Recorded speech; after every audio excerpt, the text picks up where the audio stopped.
Well, I said I would attempt this again, Jelly Babes, and hashtag so proud of myself. Look at this little stunner. I still actually can't believe that I've done this. But I did this because I followed the amazing YouTube ladies on here, which are 10 Little Canvases and BabygirlNails. I will leave links to both of their channels in the description box below. So these are the products that I am going to be using. Everything will be in the description box below. So there's no tutorial on how I did this specific design, but obviously I am going to be showing you how you can do the bubble rose, and I will go into the products that I use for this at the end of the video. So this is the little tool that I am using. I got this from Nail Artisan. So you need something that's got like a sharp edge. It doesn't need to be like needle sharp, but for easier removal of it, you're going to need something that's got like a pointed edge. And I've put liquid latex on it because BabygirlNails said about it's easier for removal if you put on like, I don't know, like a peel off base coat, which I didn't have. So I use liquid latex. So we'll see how that works at the end of it. So what you want to do just to start off, you want to get your clear builder gel. That's what I am using here. I haven't got, this isn't like a really expensive one. This is just a cheap one that I brought ages ago. And basically you want to draw it back up and kind of like keep spinning it around. You can turn it the other way as well to draw it down to a bit more of a ball shape. And then basically you want to pop that into your lamp, and you need to continually be sort of turning it as it's in the lamp.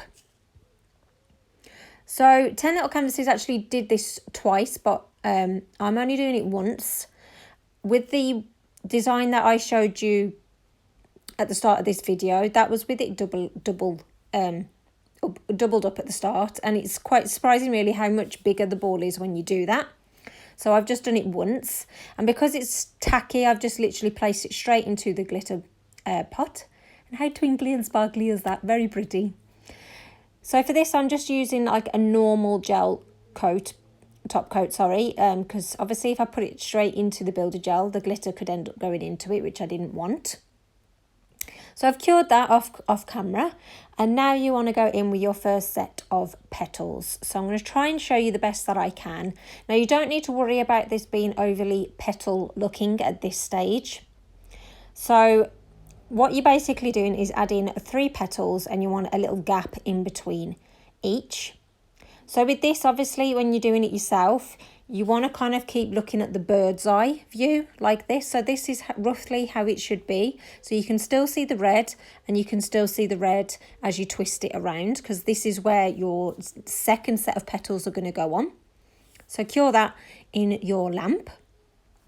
And then you're going back in with the builder gel. Again, swirl it around. Keep turning it around, and then that basically will sort of form more naturally. And what this does is like, it ends up doing like a magnified effect. It's very, very clever how it's done. I really don't know how someone would come up with this and create it, but it's awesome. And actually, it is quite easy to do once you understand the process. So for me, using different colours actually really helped. It didn't make it more complicated because it was quite obvious where the next set of petals were to go. So there you go. So with this one, with the second petals, I should have mentioned, it needs to be just under the yellow petals. So you don't want to be putting it to the same level, because you're not going to get that shadow effect which you're trying to create. So put it just underneath. Again, don't need to worry too much about the shape of it. It's all about the bird's eye look. So you want to go in.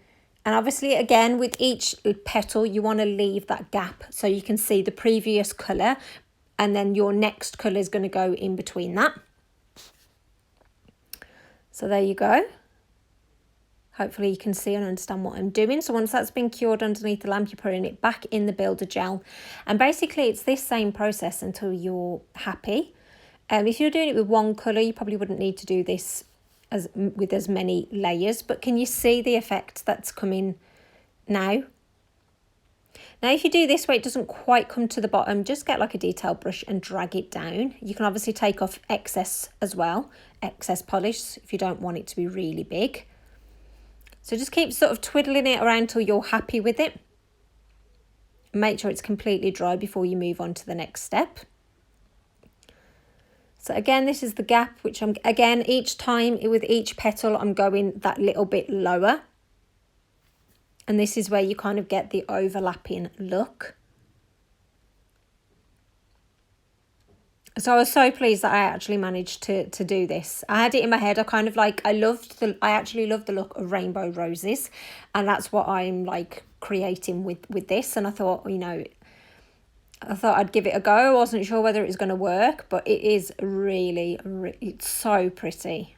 I'm so happy. I'm really happy that I managed to get my head around it. So there you go. Can you see how all the petals are starting to overlap now? So again, and obviously each time it's going in the builder gel, it's magnifying everything that you're doing, which gives that sort of light and shadow effect. So sort of you keep spinning it around, and then again you're coming in lower. So with this one, maybe you can make it sort of a bit more of a rose petal look. So like when you turning it around, like on the outside, it can look a bit more like roses. But yeah, but at the beginning you really don't need to be that bothered, because if you don't double up with the first clear builder gel, it's actually quite a small little dot thing that you're working on, even though it looks quite big now because it keeps getting magnified. So I didn't have a green in the polish that I was using. The polish that I'm using, it's more like a builder gel. It's a bit more thicker. It's easier to work with. You can do this with gel polishes. There is tutorials out there. But to me, because it's still quite watery, so with this, before I put it in the lamp, I kind of had to turn it upside down and draw the green back up because it kind of kept sinking down. So to keep the shadow effect, you know, I had to keep going back up before I put it in the lamp. So I don't overly show this much because I just wanted to get it into the lamp. And again, you know, you want to make sure you leave that gap in between. And that is it. It is all done. But how absolutely pretty and stunning is that? Oh, sorry, it's not done. One last dunk. The final dunk, you know, and you want to make sure it's completely covered the whole ball. And there you go. It is really, it's such a cool effect. I love it. I could just sort of twirl it around all day. Then you want to just go ahead and apply a normal gel top coat. It might be best to use like a no wipe top coat, but if you haven't got any, it doesn't matter. You can just get some isopropyl alcohol and wipe it off. So with this, you kind of want to twist it, and then you can sort of see it's coming off nice and easily there. It did come off so much easier with the liquid latex. The one that I did previously, I really struggled to get it off. I actually didn't think I was going to get it off the end of the stick. So yeah, definitely use some sort of peel off base coat or liquid latex. So with this little stem, you need to file it down. To save my filing, I am just cutting that off. It's cut off with ease. And then you want to get like a fairly, you know, gritty file, maybe like an acrylic file. And you just need to just keep going basically until it's nice and flat. If you've got an e-drill, it's going to be loads quicker. But obviously you want to be careful that you don't, because obviously you want to have something where you can kind of hold it in. But it doesn't take that long, to be honest, doing it with a normal file. You just want to keep going round and filing it down until it's all nice and flat, because that is going to help with getting it to sort of stick on your nail. So I wanted to add a bit of stampings for a bit more detail. So this is the Marianne nails plate. It's a Swirls plate. I will be doing a proper review on this, so make sure you look out for that in future videos. But I just wanted like a really almost, you know, like a swirly, intricate, almost, you know, like a rose vine stem. Which obviously this isn't it, but that's what I was wanting to work with. So I'm just going to get rid of the bits that I don't want, and then I'm going to place this on the nail. And actually it works really well to be able to add flowers on the top of this, because it kind of stops at the top if you've got longer nails. So I'm just using some like strong glue, and I actually put it in the little hole that's at the bottom of it, which actually helps. Now with this, you're going to have to place it on and hold it on. Try not to keep moving it around like I'm doing. So basically once you've got it there, just keep it there, and then like after a while it will stick and you'll be able to move your hand away, but it will take a bit of time before it sticks. So there you go, it has adhered properly, and I actually just put some little nail stickers on of leaves, and then I'm going to add some more details. So these are caviar beads. So I'm just using a normal top coat, and for around the rose sort of ball, I'm basically alternating between the silver and the green. So I'll show you in a little bit closer up. This tool that I'm using is a Nicole Diary rhinestone pick up thing. So if you put like a little bit of top coat on, it picks it up and it's so much easier. So that's what I'm doing all the way around it, and then I added some more colours coming down that stem to kind of carry on with the rainbow look. And I've got to say, Jelly Babes, I am so over the moon with this. It's so pretty. It's such a pretty design, and I really hope that you guys like it too.